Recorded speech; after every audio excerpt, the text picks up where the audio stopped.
다 함께 사도신경으로 신앙을 고백하겠습니다. 나는 전능하신 아버지 하나님, 천지의 창조주를 믿습니다. 나는 그의 유일하신 아들, 우리 주 예수 그리스도를 믿습니다. 그는 성령으로 잉태되어 동정녀 마리아에게서 나시고 본디오 빌라도에게 고난을 받아 십자가에 못 박혀 죽으시고 장사된 지 사흘 만에 죽은 자 가운데서 다시 살아나셨으며 하늘에 오르시어 전능하신 아버지 하나님 우편에 앉아 계시다가 거기로부터 살아있는 자와 죽은 자를 심판하러 오십니다. 나는 성령을 믿으며 거룩한 공교회와 성도의 교제와 죄를 용서받는 것과 몸의 부활과 영생을 믿습니다. 아멘. 다 함께 찬송가 252장을 찬양하겠습니다. 252장입니다.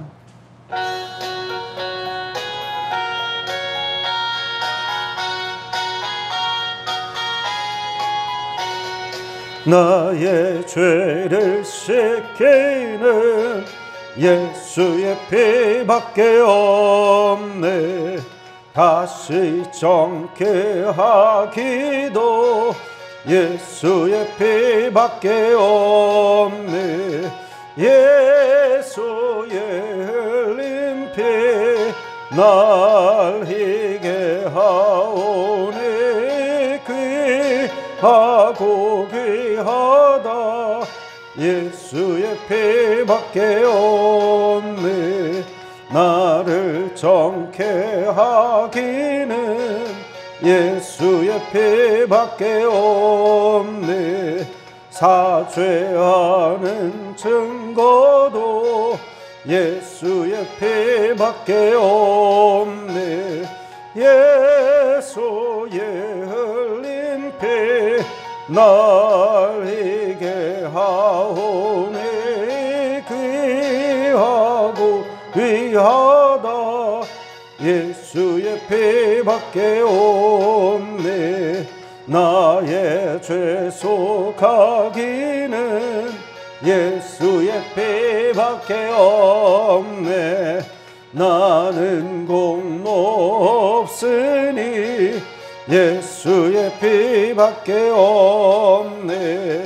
예수의 흘린 피 날 희게 하오니 귀하고 귀하다. 예수의 피밖에 없네. 평안함과 소망은 예수의 피밖에 없네.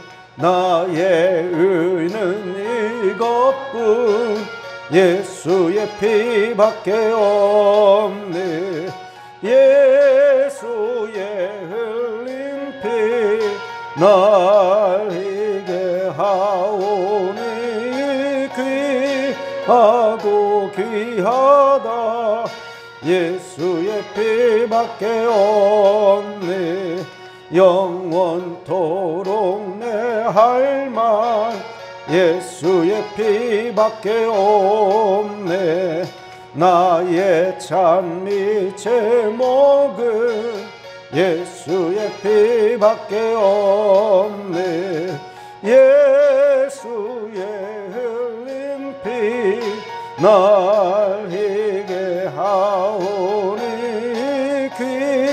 귀하고 귀하다. 예수의 피밖에 없네.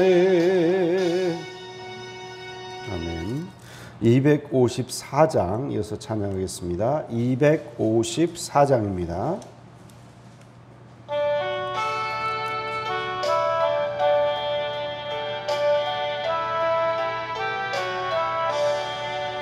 내 주의 보혈은 정하고 정하다.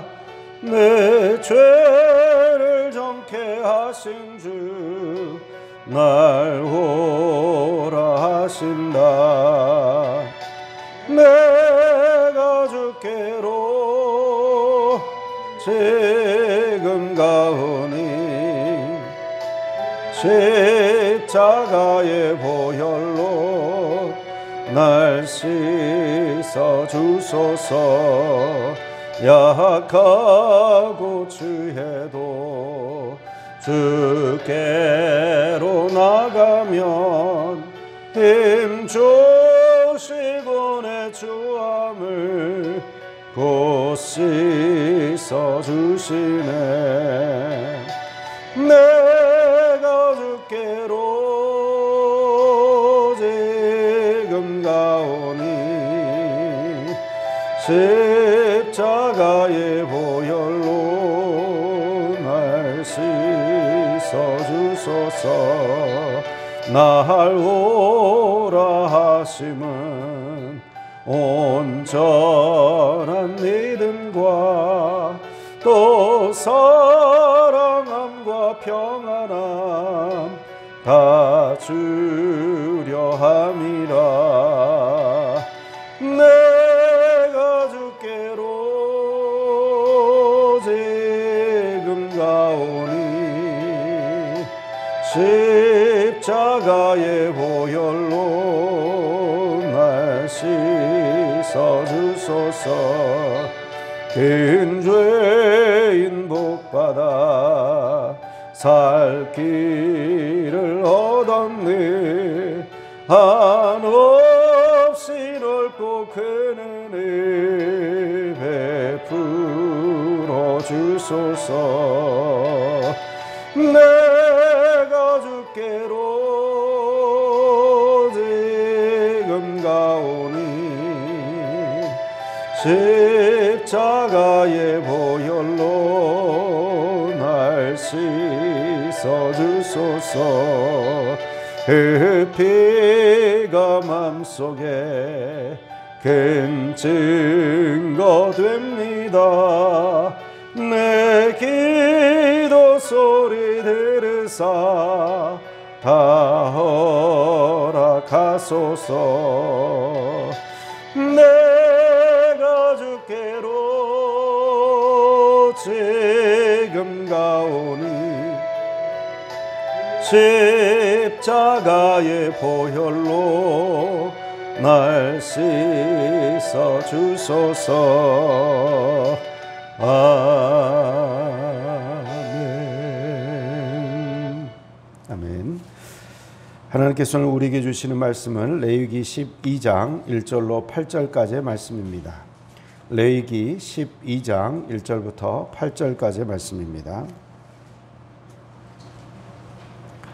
함께 교독하시겠습니다. 제가 먼저 레위기 12장 1절의 말씀을 읽겠습니다. 여호와께서 모세에게 말씀하여 이르시되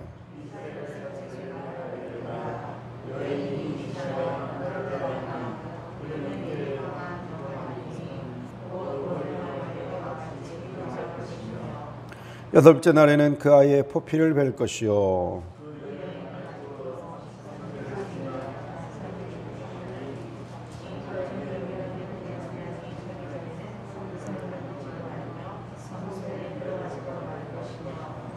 여자를 낳으면 그는 2일에 동안 부정하리니 월경할 때와 같을 것이며 사녀리 깨끗하게 되면 66일을 지내야 하리라.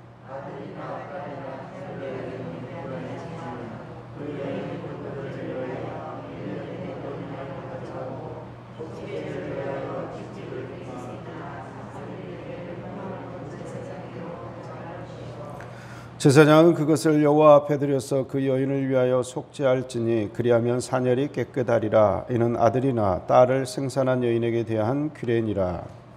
그 여인이 어린 양을 바치기에 힘이 미치지 못하면 산부들기 2마리나 집비둘기 새끼 2마리를 가져다가 하나는 번제물로 하나는 속죄제물로 삼을 것이요 제사장은 그를 위하여 속죄할지니 그가 정결하리라. 아멘. 기도하겠습니다. 사랑의 하나님, 비가 오는 가운데서도 주님의 은혜를 사모하여 이 자리에 함께 모였습니다. 오늘 또 주님이 말씀하여 주시면 그 말씀대로 이루어지는 역사가 있게 하여 주옵소서. 주여 저희들을 긍휼히 여겨 주옵소서. 저희들에게 귀한 은혜를 허락하여 주시고 새롭게 하시고 회복시켜 주시고 또한 아버지 하나님 말씀대로 순종할 수 있는 귀한 은혜를 허락하여 주시옵소서. 부정한 종이 단위에 섰습니다. 허물은 가리워 주시고 오직 주님의 영광만 나타날 수 있도록 주여 역사하여 주옵소서. 이 모든 말씀을 예수 그리스도 이름으로 기도하옵나이다. 아멘. 우리는 계속해서 이스라엘 백성들에게 요구하셨던 정결법에 대해서 지금 살펴보고 있습니다. 하나님께서는 우리 모든 인간이 하나님 앞에 정결한 그런 상태를 유지하기를 원하십니다. 왜 그러시냐면 하나님께서 거룩하시기 때문입니다. 그리고 그 거룩을 우리들이 또한 닮아가기를 원하고 계시고 이스라엘 백성들을 이집트에서 구원해 내신 목적 또한 거룩한 백성 삼기 위해서 구원해 냈다라고 이야기를 하고 있습니다. 거룩은 구별되는 것입니다. 세상과 다르게 구별되는 것입니다. 더러운 것과 구별되는 삶을 사는 것입니다. 그래서 하나님께서는 먹는 동물에 대해서도 정한 짐승이 있고 부정한 짐승이 있다. 너희는 정결한 짐승은 먹을 수 있지만 부정한 짐승은 먹을 수가 없다. 정결한 짐승과 부정한 짐승이 죽었을 경우에 그 죽음이 음식에 닿았을 때는 어떻게 하는가? 그릇에 닿았을 때는 어떻게 하는가? 또 옷에 닿았을 때는 어떻게 하고 또 그 죽음을 만지는 사람이 있을 때는 어떻게 해라 라는 구체적인 그런 정결법을 지금 제시를 하고 있습니다. 특별히 오늘은 산모에 대해서 정결법을 제시를 하는데요. 아이를 낳았을 경우에 유출이 있는 거죠. 예. 그래서 그 올경 때와 마찬가지로 생명이 빠져나가는 것으로 보았습니다. 피가 나온다. 그러니까 남자들이 설정하는 것과 마찬가지로 생명이 빠져나가는 것입니다. 생명이 빠져나가는 것은 온전한 상태에서 벗어나 있는 거예요. 그래서 온전한 상태, 원래 하나님이 의도하셨던 그 인간의 온전한 상태에서 벗어나면 그게 부정입니다. 동물도 마찬가지입니다. 하나님께서 공중에 나는 새는 어떠해야 된다라는 기준이 있고 육상에 지금 이제 땅에 다니는 짐승은 어떠해야 되고 바닷속에 혹은 강 속에 살아가고 있는 물고기는 어떠해야 한다라는 기준이 있어요. 물고기 같은 경우는 쉽게 두 가지가 있어야 되죠. 지느러미하고 비늘이 있어야 돼요. 근데 이 두 가지가 없으면, 두 가지 중에 한 가지라도 없으면 온전함의 상태에서 벗어나 있는 겁니다. 그 온전함의 상태에서 벗어나 있기 때문에 부정하다라고 이야기를 하는 것이고, 부정한 음식은 먹지 말라. 육상에 있는 그 동물 중에서는 뭐가 구분이라 그랬죠? 두 가지가 구분이라 그랬죠. 그 중에 첫 번째가 뭐죠? 굽이 갈라져 있는 것. 두 번째가 뭡니까? 되새김질하는 거. 굽이 갈라져 있고 되새김질하는 거는 먹을 수 있지만 그 둘 중에 하나라도 없으면 먹지 말라. 이거는 이제 하나님께서 세워주신 기준이죠. 우리가 추측은 해볼 수가 있어요. 뭐 때문에 그렇게 하셨을까? 무엇 때문에 그렇게 하셨을까? 추측을 해보면 그래도 아무래도 굽이 갈라지고 되새김질하는 짐승들은 초식동물이고 그 다음에 좀 정결한 짐승들에 속한다라고 생각을 해볼 수가 있거든요. 뭐 돼지 같은 경우는 잡식성이잖아요. 그리고 사람들이 먹는 곡식을 함께 나누는 그러한 동물이기 때문에 어떻게 보면 사람과 경쟁하는 동물이거든요. 그 짐승이 많아지면 지금처럼 이렇게 농사가 잘 되고 그 다음에 적은 인원으로 농업 기술의 혁명으로 이제 많은 생산량을 가지고 올 수 있는 시대야 그 곡식을 가지고 싸울 필요가 없었겠죠. 그러나 돼지를 먹고 싶어 하면 그 돼지가 인간이 먹어야 될 곡식까지 이제 먹게 되는 거죠. 그러면 이제 아무래도 어렵지 않았을까. 그런 어떤 환경, 시대적인 배경, 문화 이걸 다 고려해서 하나님이 그러한 배려를 하지 않으셨을까라는 생각을 하게 됩니다. 특별히 예수님께서 이 구약의 율법에 나와 있는 그 규정들의 진정한 의미가 무엇인지 신약시대에 와서 설명을 해주시는 부분들이 있어요. 이제 앞으로 주일 오후 찬양 예배 때 이렇게 다루게 될 텐데 마태복음, 특별히 이번 돌아오는 주에는 마태복음 5장 이제 팔복의 말씀부터 해서 산상수훈의 메시지가 7장에 걸쳐서 이어지는데 그 산상수훈의 메시지가 이야기하고 있는 핵심은 그겁니다. 율법에 너희들이 이렇게 읽고 있지 않느냐. 너희들이 그래서 지금 이렇게 하고 있지 않느냐. 그런데 너희는 겉에 형식은 지키고 있지만 진정으로 지켜야 하는 율법의 정신은 너희들이 지키고 있지 않구나 라고 이야기를 하시면서 율법의 정신은 이러하다. 이것이 외식하지 않는 신앙생활이다 라고 이야기를 하시는 것을 알 수가 있어요. 그래서 그 안에 한 가지 예만 들어보면 이제 이혼에 대한 부분을 예수님께서 이야기하시는데 너희들은 율법에 모세가 이혼하려면 이혼 증서를 여자에게 써주고 마음껏 이혼할 수 있다라고 행동하고 있지 않느냐. 그걸 믿고 그대로 행동하고 있는데 사실은 그것은 너희들 남자들의 마음이 완악하기 때문에 어쩔 수 없이 기록해 놓은 것이지 마음대로 이혼하라고 적어놓은 것이 아니다 라고 이야기를 하셔요. 그럼 본래 의미가 무엇인가? 남자에 의해서 이혼당하는 여자를 위해서 어쩔 수 없이 이혼 증서를 쓰게 해줬다는 거예요. 이혼 증서라도 있어야 합법적으로 이혼을 했기 때문에 다른 남자한테 결혼을 하고 그리고 그 결과 보호를 받을 수 있는 그런 연약한 사회의 여성으로서의 지위를 고려했다는 것입니다. 그러니까 그걸 지켜주고 보호하기 위해서 어쩔 수 없이 예수님께서 그렇게 하셨다는 거예요. 오늘 사실 본문도 우리가 이해하기 힘든 부분이 있어서 제가 지금 배경 설명을 좀 이렇게 길게 했어요. 자, 사내 아이가 태어났는데 사내 아이가 태어나게 되면 부정한 기간. 자, 생명이 나왔어요. 생명이 피가 흐르는 상태는 온전한 상태가 아니기 때문에 부정하다고 보는데 이 부정함의 상태를 어떻게 설명을 하고 있냐면 사내 아이가 태어났을 때는 7일간 부정하다. 그리고 산혈이 깨끗해지는 기간은 33일. 도합해서 40일. 40일 동안 부정하다. 그래서 성소에 와서 성물을 만지면 안 된다라고 이야기를 하고 있는데 사실 성소에 들어가고 성물을 만지는 건 제사장의 일이에요. 여기 이제 히브리어 성경을 보면 이게 어떤 의미로 쓰였냐면 우리가 이제 속죄 제물을 가지고 가잖아요. 이걸 이제 제물을 지금 이 성물이라고 표현한 거고 성소라는 표현은 회막에 들어가는 거예요. 여성도 회막에 들어가 가지고 여인의 뜰에서 하나님께 이런 제물을 드렸거든요. 그러니까 회막에 들어가는 거예요. 이걸 하지 못한다는 거예요. 40일 동안. 근데 사내 아이는 40일인데 딸이 태어나면 여기 보니까 80일이에요. 2배예요. 그래서 부정한 기간도 딸이 태어나고 난 다음에 14일간 부정하고 또 80일에서 14를 빼면 며칠이죠? 66일? 66일간 그 부정이 산혈이 깨끗해지는 기간이 66일이나 된다라는 걸 지금 이야기를 하고 있거든요. 그래서 많은 이제 학자들이 추측을 합니다. 왜 이렇게 했을까? 딸을 태어나면 더 부정한가? 이게 아니죠, 사실은. 근데 제가 볼 때는 일단 이 성경이 쓰여져 있는 배경 자체가 가부장적 사회 속에서 쓰여졌다라는 걸 일단 우리가 이해는 할 수가 있고 또 성경은 과학책이 아니라는 걸 여러분들이 아셔야 돼요. 성경을 과학책이다 이렇게 생각하시면 안 됩니다. 성경은 과학을 뛰어넘는 신앙의 체계로 되어 있고 그 신앙의 체계는 하나님이 정하신 기준을 따라서 이루어지는 거죠. 그렇죠?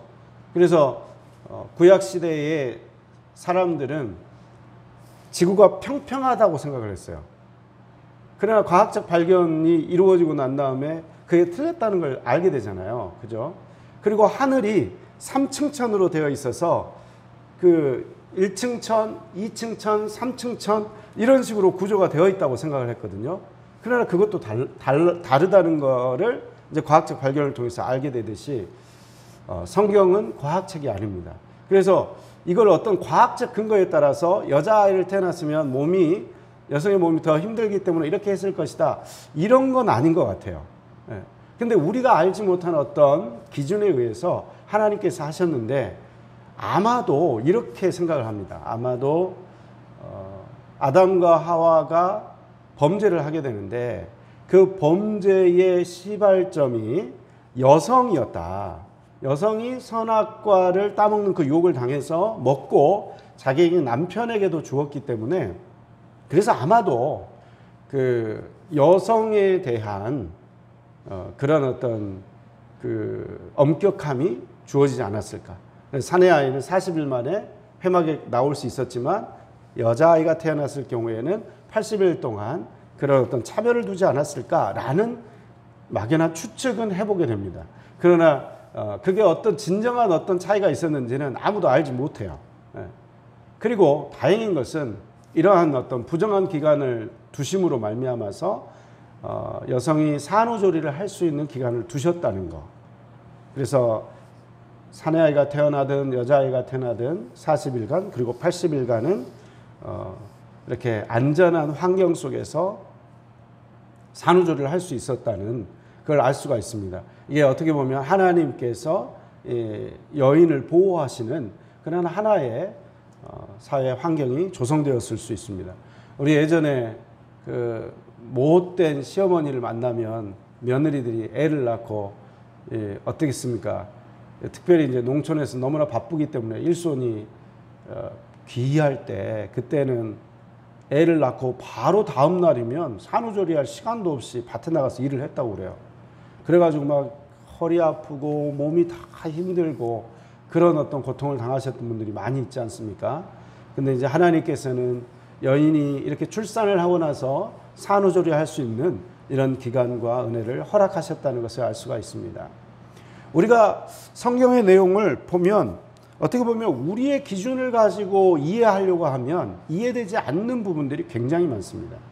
그래서 우리가 가져야 되는 태도는 어떤 것입니까?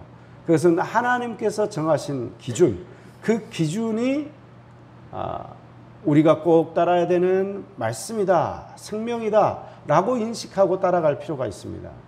그래서 세상의 가치관과 교회에서 행동하는 가치관은 엄연히 달라요. 교회는 신앙이 기준이 돼야 되고 교회는 말씀이 기준이 돼야 됩니다. 바깥에서 이렇게 하기 때문에 교회도 이렇게 해야지, 바깥에서 민주주의인데 교회도 민주주의를 해야지. 여러분, 교회는 민주주의보다 더 위에 있는 신정주의를 합니다. 하나님이 다스리시고 하나님이 통치하시고 하나님의 말씀이 기준이에요.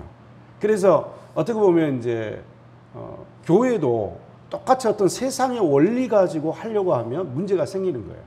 항상 교회는 하나님의 말씀이 기준이 되고 하나님의 그 기준을 따라서 순종하고 행동할 때 우리는 바른 신앙생활을 할 수 있고, 그리고 교회의 일치 그리고 화합, 교회의 덕을 세우는 그러한 신앙생활을 할 수 있게 될 줄 믿습니다. 오늘 하루 살아갈 때 주님 안에서 주님 말씀대로 그 기준대로 살아가셔서 주께 영광 돌리시는 저와 여러분들 다 될 수 있기를 간절히 기원드립니다. 아멘. 기도하겠습니다. 사랑하러 충만하신 아버지 하나님, 하나님의 기준대로 하나님의 말씀대로 살아갈 수 있도록 명령하시고, 또한 그 기준이 세상의 기준과 다르다 할지라도 주님의 기준을 따라 말씀대로 순종함으로 거룩하고 온전한 삶을 살게 하시니 감사드립니다. 거룩한 백성 되게 하여 주옵소서. 아버지께서 온전하심과 같이 저희도 온전한 삶을 살게 하여 주시고, 매 순간순간 살아갈 때에 주님의 거룩한 모습이 기준이 되는 귀한 백성, 귀한 인생 살아갈 수 있도록 주님 역사하여 주옵소서. 이 모든 말씀을 예수 그리스도의 이름으로 기도하오며, 지금은 우리를 최소권하신 주 예수 그리스도의 은혜와 아버지 하나님의 극진하신 사랑하심과 성령님의 인도하심과 위로하심과 교통하심의 역사가 거룩한 백성으로 살기를 다짐하는 귀한 성도님들 한 분 한 분 위에, 가정과 일터와 사업장과 자녀들의 앞날 위에, 우리 함열제일교회와 이 나라 이 민족 위에 지금부터 영원토록 함께하옵시기를 간절히 축원하옵나이다.